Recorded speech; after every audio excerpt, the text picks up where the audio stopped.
Haleluya, shalom shalom. Bene data, ndasubiriye kubaha ikaze muri iki kiganiro, muri iki giteramo c'amasengesho. Ndakuraritse kugira ngo wifatikanye nanje muri uyu mwanya wo gusenga, tuduga tuja ku musozi w'Imana kuganira na data. Turagomba kugira ngo tuyage nawe. Rero mwene data, uhawe kaze muri aka kanya. Tugiye kwifashisha no guhagarara ku majambo y'Imana atwereka ukuntu Mose yamanitse amaboko akaduga ku musozi w'Imana. Hanyuma rero maze haragera igihe amaboko araruha, maze Huri na Yosuwa baraduga baja kumufasha, maze baduza amaboko yiwe mu gihe c'uko Abisirayeli bariko baragwana mu kiyaya, bagwana n'Abamaleki. Imana yari yararahiye irasezerana ko izomaririkanya Abamaleki bose ikabarandura. Ndagira nkubwire akamaro k'amasengesho uno munsi, ndagira nkubwire akamaro ko gusenga. Iyo Mana dusenga irashaka yuko tuduga ku musozi. Ngiye kukubwira ngo usome ano majambo aboneka mu gitabo ca kabiri ca Mose citwa Ukuvayo igihimba ca 17. Dusome duhereye ku murongo w'8. Turaraba intambara yabaye hagati y'Abisirayeli n'Abamaleki, maze turabe ukuntu Mose yaduze ku musozi, hanyuma akaduza amaboko. Ayo maboko yadugije ni ya maboko tuduza turiko turasenga Imana. Ni ya maboko Paulo yavuga ati, abagabo musenge mutaritse amaboko yera mutaratse.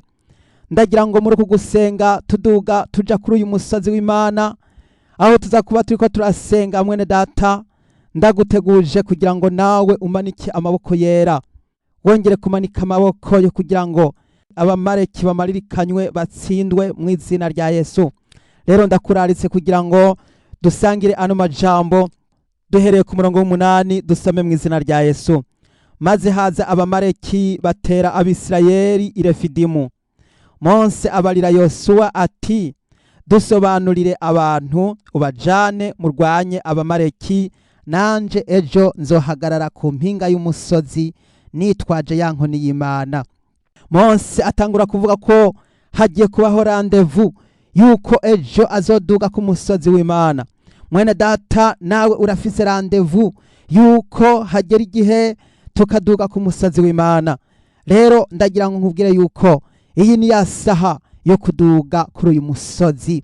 Aho uri hose hakubere ikibanza cera, aho uri kurasengera hakubera ikibanza gitunganijwe, aho Imana ikwishurira, aho Imana igusubiriza kugira ngo ibibazo vyawe bitoregwe inyishu. Mwene data, kuri uyu musozi Imana yakoresheje Mose araduga aja kuri urya musozi. Tugiye kubona ibikomeye vyahakorewe. Mwene data, ku murongo w'10 Yosuwa agira nk'uko Mose yamubariye nyene, aja kurwanya Abamaleki. Mose na Aroni na Huri baraduga baja ku mpinga y'uwo musozi. Haleluya. Hano turabona ingene Mose na Aroni na Huri bari batatu baraduga baja ku musozi, baja ku mpinga y'uwo musozi. Mwene data, nawe uraduze uje ku mpinga y'umusozi, aho uza kwibonera ingene abansi baririkwa, aho uja kubona ingene ivyaha vyawe bitsindwa, aho uja kubona ingene abadayimoni batsindwa, aho uja kubona ingene abansi b'umusaraba batsindwa mu izina rya Yesu Kristo. Ndakuraritse kugira ngo tuduge kuri uno musozi w'Imana. Ku murongo wa 11, maze Mose yamanitse amaboko, Abisirayeli baranesha, ngo ayamanure Abamaleki bakanesha. Mwene data, aha hantu n'ahantu hakomeye cyane. Mose iyo yamanika amaboko, Abisirayeli nibo batsinda.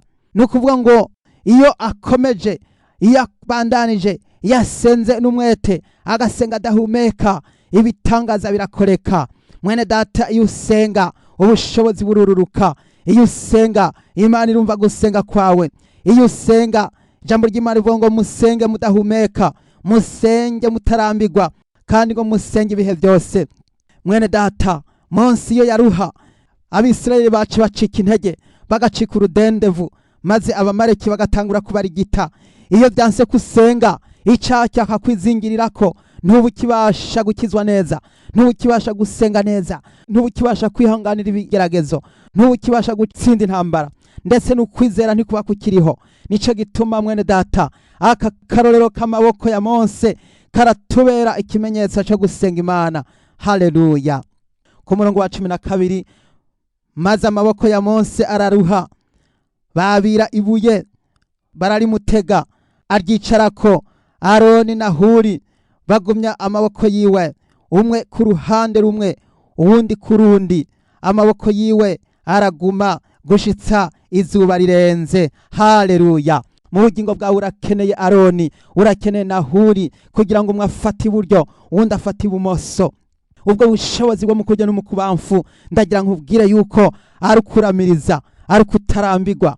Mwene data, Imana yaguhaye amaboko abiri yompi ngo yakoreshe mu gikorwa c'Imana. Gukoresha amaboko abiri ni kuvuga iki? Nuguterura ibiganza byawe ugasenga, nuguterura amaboko yawe ukambaza iyo mu ijuru, nugupfukama ku mavi yompi abiri hanyuma ugasenga Imana. Ibaho ibihe bitazoshira. Nturinda gukenera abagabo baza guterura amaboko, kuko Imana yaraguhaye kwizera. Ukwizera nuko amaboko, ukwizera nuko inkomezi, ukwizera gufise ububasha bwo gusenya no gutembagaza imisozi mu izina rya Yesu Kristo.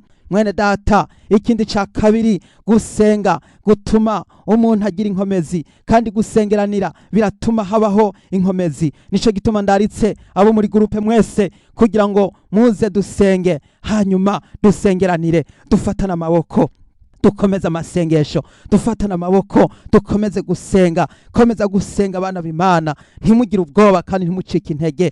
Dusenge. Gusenga kuratuma ibikomeye bisenyuka mu izina rya Yesu. Gusenga kuratuma inkiko z'Yeriko zisambuka. Ugusenga kuratuma Babuloni gikomvomvoka mu izina rya Yesu Kristo. Ugusenga kuratuma imisozi yahanamiye ubugingo bwawe itembagara mu izina rya Yesu. Hano ku murongo wa 15, maze Mose yubaka igicaniro acita Yehova Nisi. Aravuga ati, Uhoraho yamanitse ukuboko arahira ko azorwanya abamareki kuva kurunganwe rumwe gushitsa kurundi, bityo bityo. Mwene data, Imana yarasezeranye yuko izomaririkanya icaha cyose muri wewe. Yesu yarasezeranye ko azogukiza za ngorane zawe zose. Yesu yarasezeranye ko yiteguye kugutabara, kubera yuko yaragupfiriye, yaramaze gutsinda, intambara zaratsinzwe, Yesu yaranesheje. Nuko rero nawe wongere kubaka igicaniro, maze ugihe izina, maze ucite Yehova Nisi. Haleluya. Yehova Nisi bisobanurwa yuko Imana yasezeranye ko izomaririkanya uwitwa umumareki. Nawe hariho umumareki ari mu bugingo bwawe, agiye gusenywa, agiye gutembagara mu izina rya Yesu. Uwo mumareki w'ubusambanyi agiye gutembagara, umumareki w'akaboregwe agiye gutembagara, umumareki w'ubusiribateri agiye gutembagara, umumareki wo kwibana wenyene agiye gutembagara, umumareki w'ubusambanyi bwo kwikinisha, masturbation, ivyo byose bigiye gutsindwa mu izina rya Yesu. Uwo mumareki w'umudayimoni yaguteje ingwara zose z'ubwoko bwose, yo agiye gutsindwa mu izina rya Yesu Kristo. Haleluya. Mwene data, tugiye gusenga, tugiye kwambaza Imana. Ndagira ngo mwene data, muri kugusenga nawe wongere gutegura ubugingo bwawe. Muri ugusenga harimo imbaraga. Yesu ni watanga inkomezi, Yesu ni watanga ubushobozi, Yesu ni watanga kwizera. Mwene data, ni wakire kwizera, ni wakire inkomezi, ni wakire ububasha mu izina rya Yesu. Paulo yaravuze ngo aragomba ko abagabo basenga bataritse amaboko yera, bataratse. Nuko rero mugabo, aho usenga, usenge utaritse amaboko yera. Nawe mukenyezi, usenge wicishije bugufi, maze nkuko Paulo yavuze ngo musenge mwitwikiriye mu mutwe nk'ikimenyetso. Utegure ubugingo bwawe, utegure umutima wawe. Mukenyezi, usengere ya mitwaro yawe. Mukenyezi, usengere bya bibazo byawe. Nawe mugabo, uzane bya bibazo byawe byose, ubizane kuri Yesu, kugira ngo byose aheze abikemure byose, maze byose bitoregwa inyishu, bitoregwa igisubizo. muri kano kanya tugiye gusengera bihana abafise imitwaro bakeneye gusengerwa, abakeneye gukizwa, abakeneye kwihana, abakeneye kubona ubugingo budashira, bose turagiye kubasengera. Abafise ingwara z'imibiri, abafise ingwara z'imitima, abagwaye, turagiye gusengera imitwaro itandukanye. Mwene data, imitwaro ufise yose uyizane kuri no musozi, kugira ngo aho kuwa duze ntuze kumanuka iminwe misa, uze gutahukana inyishu n'igisubizo, kubera waje kugendera umuvyeyi. Ijambo ry'Imana ritwereka neza ko dukwiye kwama dusenga kandi tugasengana kwizera. None rero ndakuraritse kugira ngo utegure umutima wawe, kuko tugiye kuja imbere z'Imana maze dusenge. Data aba mu mpisho, kandi data abona ibihishijwe azoduhera. Ugarura urugi rwawe rero, hanyuma usenge so aba mu mpisho, hanyuma twese tuje imbere z'Imana maze tuduge umusozi w'Imana, dusengere imitwaro yose dufise, maze abakeneye gukira bakire, abakeneye kwihana bihane, abakeneye gukizwa bakizwe, abakeneye gutabagwa batabagwe. Iyi ni isaha yo kubohoka, iyi ni isaha y'ubukiriro mu izina rya Yesu Kristo. Tugiye kubanza guhamagara amaraso ya Yesu Kristo kugira ngo umuntu wese ari muri gurupe b'amaso abanze yuhagirwe, ubanze wicyorore, wihana ibyaha byawe byose, ntihagire icaha udugana kuri uyu musozi. Nimba hari icaha kikwizingiriye ko, ndagira ngo nkubwire ngo ico caha ubanze ukirandure. Tugitegura turiko turitegura gusenga, uduge wejejwe, uduge witandukanije n'icaha. Imana igomba imaririkanye abamareki bose munsi y'ijuru, igomba imaririkanye ubusambanyi n'akaboregwe, igomba imaririkanye amabi yose yakozwe n'abadayimoni, agomba amaririkanye abadayimoni bose mu izina rya Yesu muri gurupe b'amaso. Ndetse no mu muntu wese aho uri hose, wowe witeguye gukizwa neza.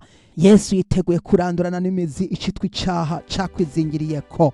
Nuko rero tubanze dusenge. Muri gusenga duhamagare amaraso ya Yesu Kristo aze kuri twebwe.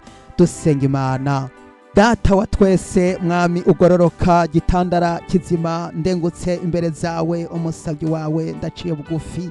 Ndi umwana w'umuntu, ntaco ndico, ntaco nimariye. Yesu ndagutabaje, ndasavye ngo amaraso yawe y'igiciro kinini anyuhagire, anyoze, antunganye. Ndi umwana w'umuntu mwami, ndasaba kwezwa, ndasaba gutunganywa. Wera wo mwijuru, ndongeye kukuzanira uyu mwene data ari muri gurupe b'amaso ahari hose mwami. Data uja wera kugira ngo wongere kumucunjura kwa maraso yawe, yayandi yoza, yayandi yeza. Umwezeshe ezobu kandi arera derere, arera gusumbya uko sheregi yera. Ndagushima mwami, umwogesha amaraso yawe watuvire ku musaraba, maze mwami tuzi imbere yawe twejejwe, turabera, tutagira gasembwa, ariko twuhagiwe, dutunganijwe. Data buja wera, Dawidi yarasenze ati unyozeshe ezobu ndera derere, ndetse kurusha uko sheregi yera. Mwami wanje Yesu, ndasenge umukristo wese wo muri gurupe b'amaso, umureme nk'umutima musha, umugira icari mugisha, umuhingure, umweze, umutunganye, umushire kw'ibango ry'igikorwa cawe. Ndasenge abakozi bawe, ubagenderere, ubahe gukoreshwa nawe, ubahe kuvugishwa nawe, ubahe kugendeshwa nawe, ubahe kuyoboka, ubahe kukwizera mu izina rya Yesu Kristo. Ndasengeye mwami wanje Yesu, uyu mwene data arakeneye gutumbera umusaraba, arakeneye kwihana. Ndamusabiye kugira ngo umubabarire bya byaha byose, bwa buhumane bwose mu izina rya Yesu Kristo. Bwa buhumane ndasaba kugira ngo bwozwe, maze acyorogwe, abe icari mugisha. Mwami w'abami Yesu Kristo, ndagushize imbere zawe uyu muntu ashaka kwihana Data, kugira ngo yoye kunegosya mu mutima avuga ngo iki caha sino kivuga, iki caha sino cihana. Ivyo byose ndabikujemwo mu izina rya Yesu. Randura ico caha, ico caha cakwizingiriyeko, ico caha reka guharira n'icaha, reka kukimbukira ibyaha reka kubihishirira, ahubwo bimene ubitore ubivuge, kuko nutabivuga byovyo bizoguhitana, bigutware muri cagiyaga caka umuriro. Nico gituma rero ukwiye kwatura, wature, umeneke, wihane, ubwire Yesu ati Yesu ntabara, maze Yesu araje kugutabara. Ni watabaza n'umutima wawe wose, Yesu aragukura ku iyo misozi. Wewe musore wamaze imyaka myinshi ugendera muri za masturbation, ugendera mu kwikinisha, iyi ni isaha yo gukira, iyi ni isaha yo kubohoka. Imitwaro yose uyizane, uzane bwa busambanyi wewe wa musore, bwa busambanyi wewe wa mukobwa we, bwa busambanyi ubuzane kwa Yesu. Bohoka mu izina rya Yesu. Bohoka ubusambanyi, mwigeme bohoka. Reka vinyuma y'ubwo buraya, vinyuma y'uburaya. Indaya zigiye guhona, zigiye kurimbuka. Indaya zigiye gupfa rubi, bagiye gupfa rubi, bagiye gufatwa n'amasida, bagiye kwicwa nabi, bagiye kugwa ahantu habi. Vayo, sohoka, va muri iyo nzira mu izina rya Yesu, maze utabaze Yesu kugira ngo agutabare. Ngiye gusenga kugira ngo usengere ubohoke. Yesu bohora uyu mwigeme, umubohora amagorwa, umubohora akakaga, umubohora izi ngorane. Abadayimoni ndabafashe mpiri mu izina rya Yesu. Abadayimoni b'ubusambanyi ndabohesheje mu izina rya Yesu Kristo. Haleluya. Yesu ndasengeye umusore akigendera mu magambo, y'amagambo y'ibiterasoni yo kwivugisha ubugambo bw'abisi. Yesu ndamusengeye abohoke ayo magambo mabi, ayobohoke mwami Yesu Kristo. Umuhe kumva yuko adakwiye gupfa ibyo avuze, ahubwo ko akwiye kubanza gusenga imbere yuko yinjira mu migwi y'abanyabyaha. Umukize, umurinde abanyabyaha, umurinde imisore y'ubwigenze, umurinde inkumi z'ubwigenze mu izina rya Yesu. Tunganya akanwa kwiwe, maze umuhe kuvugishwa nawe no gukoreshwa nawe mu izina rya Yesu Kristo. Mwami ndasengeye mwami y'umuntu yatwawe no kumviriza imiziki, agendana mwami Yesu Kristo zarereze kutere mu matwi yumviriza indirimbo z'abandomboro ya soro, akagenda yumviriza imiziki y'abisi. Ndamusengeye atangure kubita byose iyo miziki y'abisi mu izina rya Yesu. Guhera isaha ubikuremwo, ubitekure, maze ntugasubire kumviriza indirimbo z'abisi. Kizwa, maze utumbere Yesu wenyene. Yesu ni wakiza, Yesu ni wabohora. Yesu arabohora indirimbo z'arakidube n'iza ndomboro ya soro n'iza bomale, ziriya ndirimbo zose ni z'abadayimoni. Tangura kuzitakure mu izina rya Yesu. Yesu Kristo urakoze Mana. Ndasengeye mwami Yesu Kristo, umuntu yongere kumva amajwi y'Imana, yongere kumva nk'emu yera avugana nawe, nk'emu yera mugendere, nk'emu yera mukoreremwo. Mwami korera muri uyu muntu kugira ngo atangure gukoreshwa ibitangaza. Mwami Yesu muhishurire. Ndasengeye mwami Yesu Kristo, uyu musore ahabwe ingabire za mpwemu, ahabwe kuvugishwa nawe, ahabwe kwerekwa no guhishurirwa n'amabanga y'ijuru, yongere kuyoboka mu izina rya Yesu Kristo. Ndasengeye umunyabyaha yagwanye kera n'iki cyaha camwizingiriyeko, yarawuze icyo kimukurako. Ndasabye, ndamusabiye kugira ngo Yesu mugendere, umuremurure, umukure ku imitwaro yose mu izina rya Yesu. Iki gisozi kiri imbere yiwe ndacirukanye, iki gisozi kiri imbere yiwe ndagitaye nk'utumwavu mu izina rya Yesu. Bohora mwami Yesu, bohora uru rugo mwami Mana yacu. Ndasengera urugo rwahereye kera ruri mu bibazo bikomeye, ibibazo bidasanzwe. Ndasabye kugira ngo abamareki batsindwe mu izina rya Yesu. Abadayimoni bishushanije nk'abamareki ndabatuntumuje, ndirukanye abadayimoni bateye uru rugo mu izina rya Yesu. Mwabadayimoni mwafashe uru rugo ndabasohoje. Sohoke mugende muri uru rugo, nta kibanza muhafise, kuko urukini kibanza cabera, ni kibanza c'abana b'Imana, ni kibanza c'abagororotsi, ni kibanza c'abasenzi, abasenzi basenga bizera. Ndasabye Yesu kugira ngo batabare, ubakure ku imisozi yababangamiye, yabahanamiye, ubakize, ubatabare mwami Yesu. Ndasengeye umukenyezi, umuhe kukurondera no kumva ijwi ryawe no kubona ubwiza bwawe. Yesu ndasengeye umugabo, umuhe kukubona no kumva ijwi ryawe no kuyoboka no kukwizera. Ndagushimiye mwami ko ari wowe ujandagura imitima imenetse, ndagushimiye ko ari wowe usubiza ibintu mu buryo, ndagushimiye ko ari wowe utunganya ibintu bigasubira bigatungana. Ndizeye ntakekeranya mwami, uri ku ngoma, kandi kuri ku ngoma byose birashoboka. Ibidashobokera abana b'abantu bishobokera Imana, bishobokera uwizeye. Haleluya mwami Imana yacu, ndagushize imbere mwami abagwaye ingwara zitandukanye. Ndakuzaniye abagwaye ingwara z'imitima, uzibakize zose. Umuntu wese ariko arizera, wizere Yesu aragukiza, Yesu arakubohora, Yesu agiye kugutabara. Wowe ugwaye ingwara z'imibiri, Yesu aragukiza, Yesu agiye gutabara mu izina rya Yesu Kristo. Ndasengeye umuntu agwaye amaso, ano maso ndagusabye kugira ngo umukize.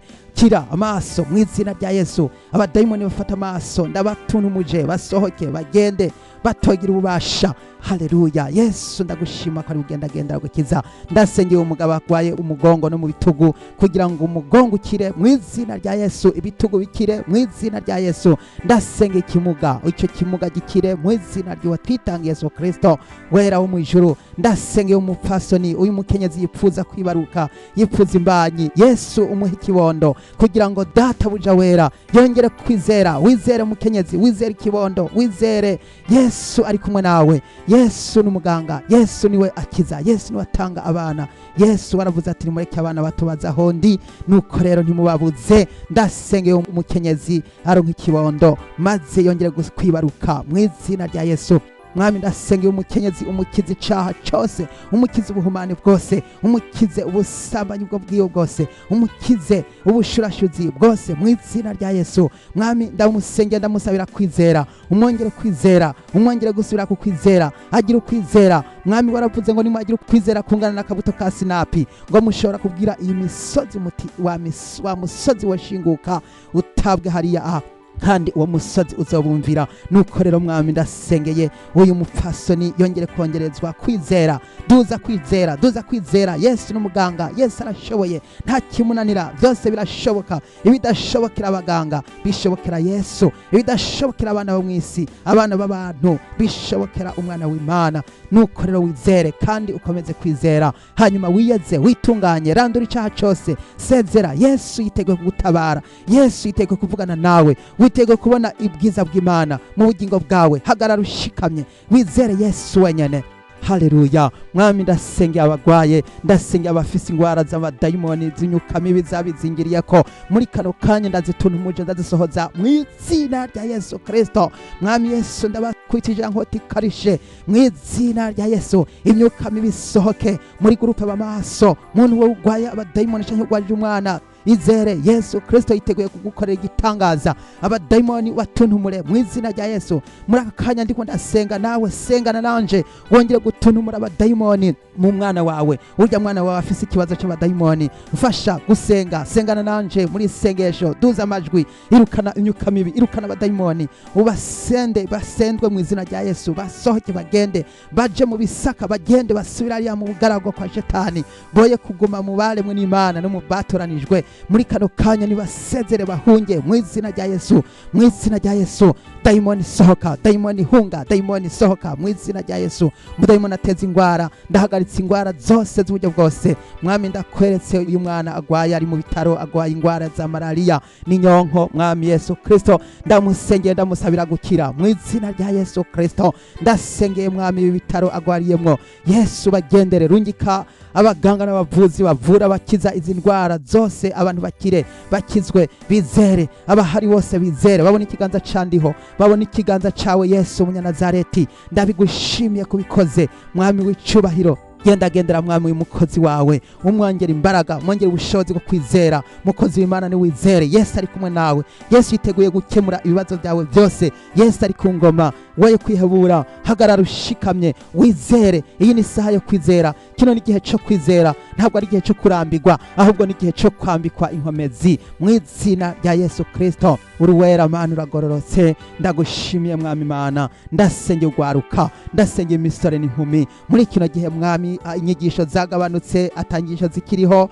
Mwami Yesu ndasabye kugira ngo ugwaruka bongere kugarukana imico n'ingeso nziza z'abakristo, z'abana b'Imana mu izina rya Yesu. Bohora ugwaruka, bohora imisore, bohora Mwami Yesu, bongere kumva ijwi ryawe. Ndasengeye umusore ariko yitegura kubaka, umuhe uwo bafana, umutegurira umucance wiwe, umutegurira umwigeme abazofana gushita gupfa, atari bya bindi byo kukina canke Mwami Yesu bagashaka kwisuka mu bintu batazi ico bagiye gukoresha, arico ugasanga bisutse mu masezerano ariko azoca asambuka. Ndasabye Mwami umutorere umwigeme bikwiranye, bazoshobora kubaka rukaguma gushitsa batandukanijwe n'urupfu mu izina rya Yesu Kristo. Ndasengeye uyu mwigeme, umugenderere, umuhe kumva no kuyoborwa, umuhe gusenga, asenge cyane butungane, asenge kugira ngo asengere ubugingo bwiwe kugira ngo bwezwe, ubugingo bwiwe kugira ngo butungane, maze abicare mugisha mu izina rya Yesu Kristo. Mwami w'icubahiro, ndasengeye uyu mugabo agwariye muri prison mu gasho munyororo.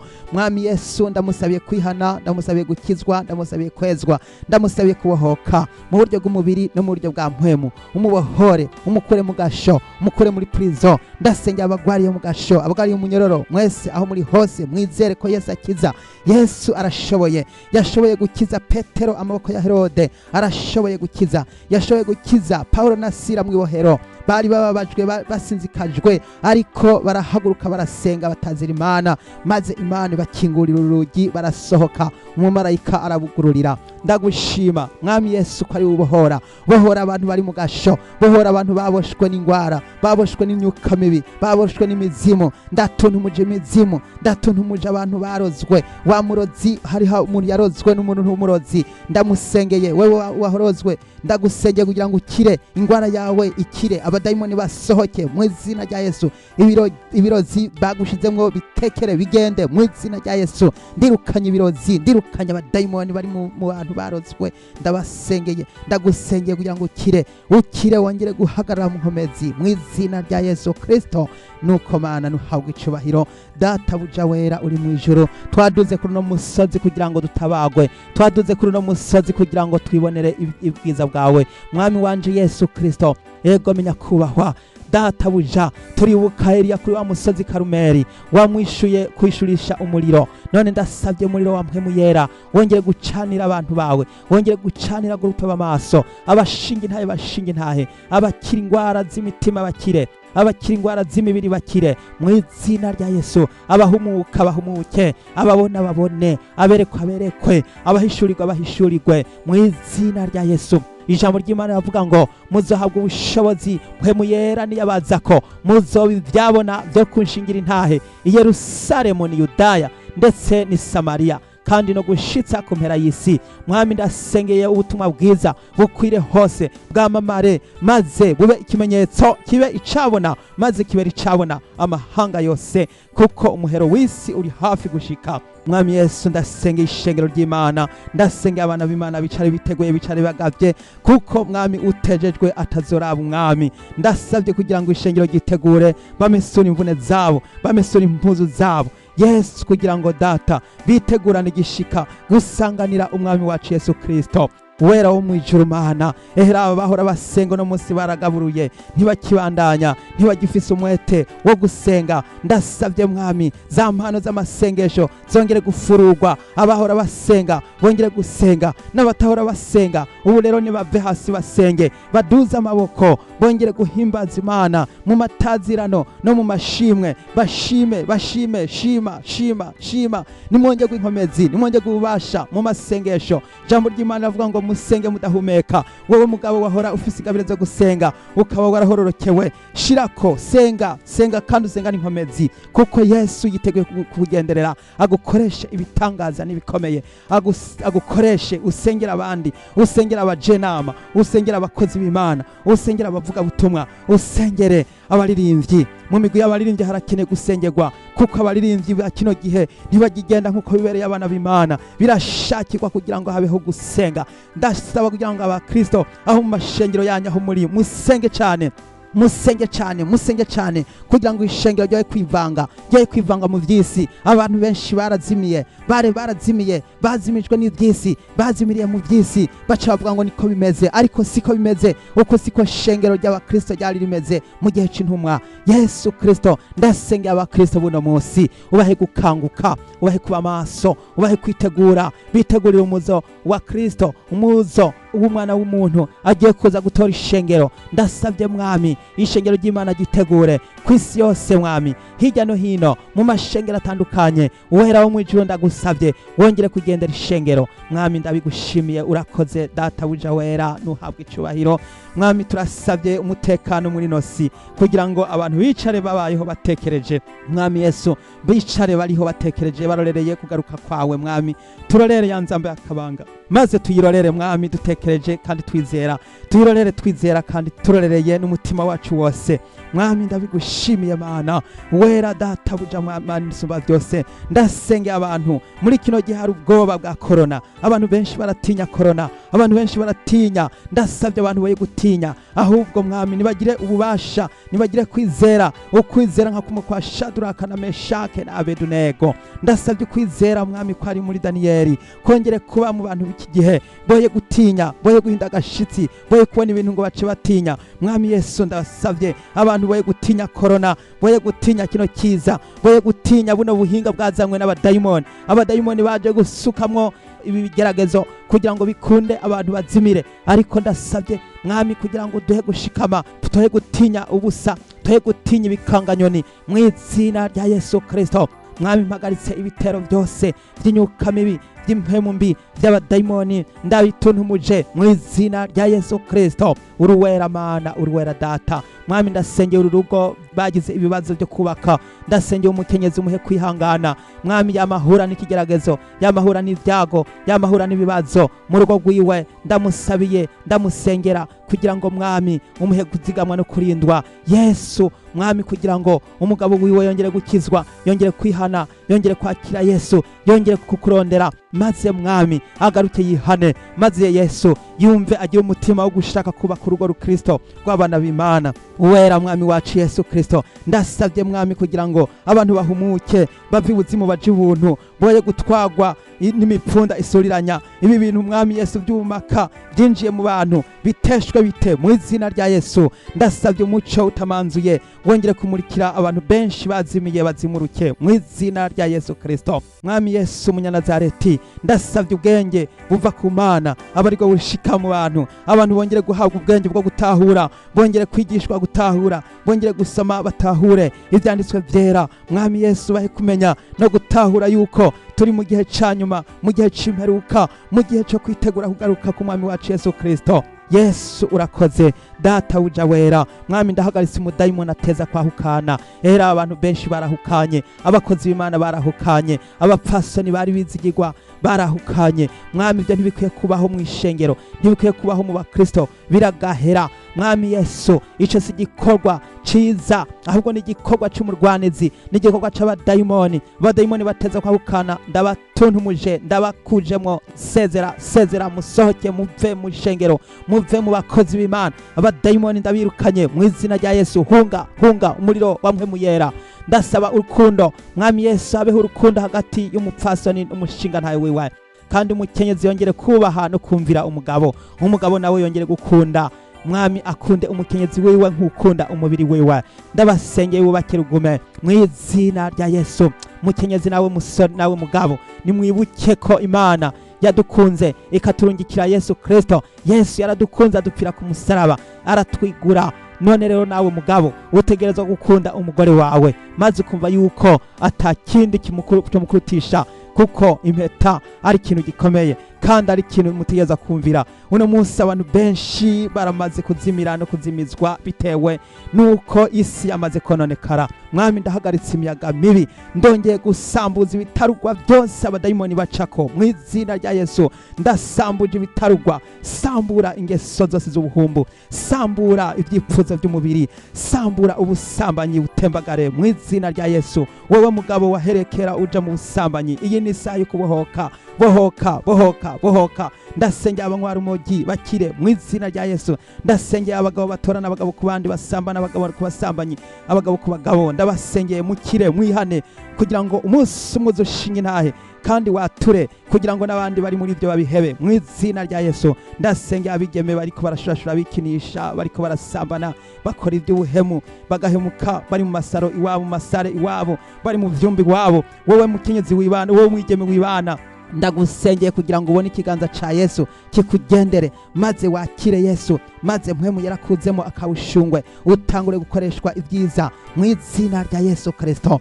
Ndasengeye uno musore kugira ngo yoye gusubira kugira imvugo mbi z'amagambo mabi n'ibiterasoni. Uyu musore ahagarare mu kugororoka, ahagarare mu kwizera, yongere kwizera no kwizigira. Yesu araje kugutabara, Yesu araje kugirira neza mu izina rya Yesu Kristo. Uruwera Mana uragororotse, Mana isumba byose. Ndasengeye abantu b'iki gihe bamaze gutwarwa na tekinoloji, amafilime yo mu isi Yesu, amafilime y'ubusambanyi, imikino yo mu isi Yesu Kristo. Abantu benshi bazimiriye muri ibi bintu, ndabasengeye kugira ngo bakire mu izina rya Yesu. Usezere ya mikino yo mu isi, usezere ya mafilime yo mu isi, usezere za pornography mu izina rya Yesu. Mwami, ndongeye gusengera umuntu yatwawe na Facebook. Muri Facebook hari ibintu byinshi by'amabi menshi by'abantu bambaye ubusa, eka by'abantu bariko barerekana ubusa mu bantu kuri interinete. Ndasengeye umuntu akire mu izina rya Yesu. Wewe wamurara amafilime kuri YouTube, amafilime y'ubusambanyi, ndagusengeye kugira ngo ukire. Iyi ni isaha yo gukira. Kira, ntugasubire kurabisha amaso ubusambanyi n'ubuhemu, ahubwo vayo, hindukira. Yesu arakugomba. Mwongere gukira, ntugasubire kuja kuri internet ujanyweyo n'ibintu by'ubusambanyi, ahubwo ujeyo ugiye kuraba ikintu ciza c'Imana, kivuga iby'ijuru, kivuga iby'ubwami bw'Imana. Yesu arabakunda, Yesu aragomba ko mwakira Yesu. Hari abantu benshi bariko bararonka za telefone ziko zirabuza ijuru, telefone zigiye kubuza abantu benshi ubwami bw'Imana, kubera yuko bivangamwo n'ivyisi, bagaca baza kuzimira, bakazimagirika, bagapoteza ubuzima bwabo. Mureke kuzimira, mureke kuzimizwa n'ibyo mubona. Ndasengeye amaso y'umuntu kugira ngo abone kandi yerekwe, abone ko Yesu ibyo ariko araba bitari byo, bigiye kumuhamba, bigiye kumuta mu muriro, bigiye kumuhemura, bigiye kumubuza ijuru. Ndamusengeye, ndagusengeye we muntu waherekera utwagwa irari n'ibyisi, za telefone ziramaze kugutwara, amafilime aramaze kugutwara, abambaye ubusa, abo uragenda uraba kuri za interinete biramaze kubuza ijuru. Abo waratiriye umunsi waravuye mu kibanza, hindukira umaze urabe Yesu Kristo. Yesu arateza ibiganza, aravuga ati nimuze kuri je mwese abarushe n'abaremerewe, ndabaruhura. Yesu ndagutabaje, ndagutakambiye Mwami, wongere kugendera Mwami Yesu Kristo. Uyu mwigeme Yesu kuva haronkeye telefone yaciye atangura gucika ikimaka. Mwami Yesu ndamusengeye, ndamusabira kugira ngo abohoke mu izina rya Yesu, maze yongere kubicare mu gisha. Mwami Yesu Kristo, ndasengeye no mukenyezi Mwami, wongere kumugarukira ko no kumugenderera. Mwami Yesu, muhe gukizwa neza no kwihana neza, yongere kwikorera umusaraba wiwe maze agukurikire kugeza Mwami hazoshitsa Isiyoni ku murwa wo mu ijuru, ndetse kugira ngo azashore kuja bukarwa ruzi maze agere hakurya mu izina rya Yesu Kristo. Uruwera Mana, uragororotse gitandara. Ndagushimiye ku mitwaro yose, ndagushimiye ku bantu babohotse, ndagushimiye ku bantu bamaze gukira ubusambanyi, ndagushimiye ku bantu bamaze gukira kwikinisha, ndagushimiye ku bantu bamaze gukira ubupfu bwose mu izina rya Yesu Kristo.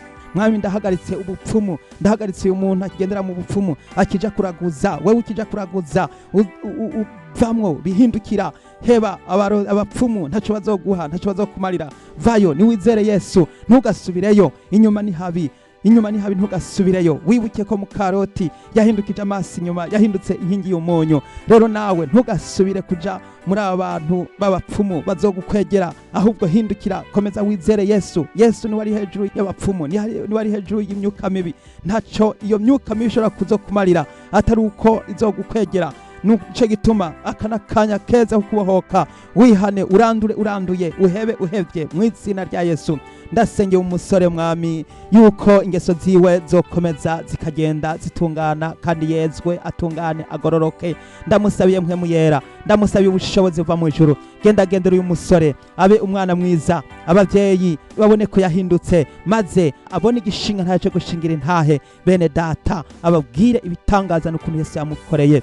Mwami, ndasengeye aba bantu bose bariko barahaguruka gushinga intahe, ndabagushize mu biganza, maze Mwami bahe intahe zo gushobora kuremesha no kubwira abandi iby'agakiza n'ibyo kubohoka mu izina rya Yesu Kristo. Ndagushimiye abantu benshi bamaze guhabwa intahe zo gukira, abantu benshi bamaze guhabwa intahe zuko bahawe ibisubizo. Ndabasengeye, ndabashize mu biganza byawe Yesu. Ubagendere Yesu, ubiyereke, maze bakomeze kuzigamwa no kurindwa. Data uragororotse, ndagushimiye Mwami. Abantu benshi bagiye kuronka ibibondo, abari bafise ibibazo byo kutibungenga bagiye kuronka ibibondo, abari bafise ibibazo byo kunanirwa gutsinda icaha bagiye guhabwa ubushobozi. Murahawe ubushobozi bwo gutsinda icaha mu izina rya Yesu Kristo.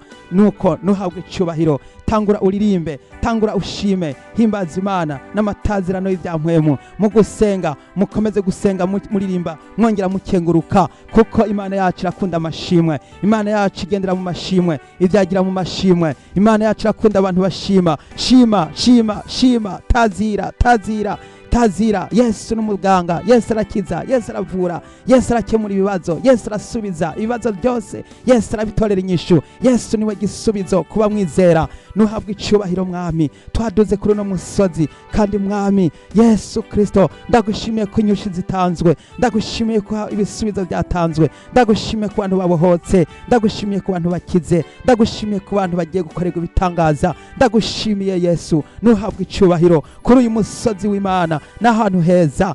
Aburahamu yaravuze ngo ku musozi w'Imana niho bironkeka. Ndagushimiye mwami, izina ryawe rihabwe icubahiro Yesu. Urakoze Mana, haleluya, izina ryawe rihabwe icubahiro. Ni mu izina rya Yesu Kristo umwami n'umukiza wacu, amen.